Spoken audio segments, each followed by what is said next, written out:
Lionel Messi ইউরোপের top 5 লিগের 2 লিগে খেলেছে, শুধুমাত্র বাকি 3 লিগ খেলা। এবার এই 3 লিগের মধ্যে আরও একটি লিগে লিওনেল মেসি খেলতে পারে, অর্থাৎ ইংলিশ প্রিমিয়ার লিগে লিওনেল মেসি খেলতে পারে। লিওনেল মেসিকে নিয়ে এমনই গুঞ্জন শোনা যাচ্ছে, লিওনেল মেসি ম্যানচেস্টার সিটিতে খেলবে, এমনই এক রিপোর্ট প্রকাশ করেছে স্পোর্ট ক্রীড়া, অর্থাৎ শীর্ষ গণমাধ্যমগুলোর মধ্যে একটি এই স্পোর্ট ক্রীড়া, এবং তারাই কিন্তু এই নিউজটি ছড়িয়েছে।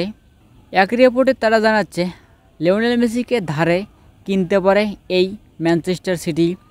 লিওনেল মেসিকে 6 মাসের জন্য দলে ফেরাবে ম্যানচেস্টার সিটি, এমনটাই সংবাদ প্রকাশ করেছে স্পোর্ট ক্রীড়া। তো লিওনেল মেসি ম্যানচেস্টার সিটিতে আসতে পারে, তবে এখনও কিন্তু কোনো কনফার্ম নিউজ পাওয়া যায়নি, এটা শুধুমাত্র রিউমার।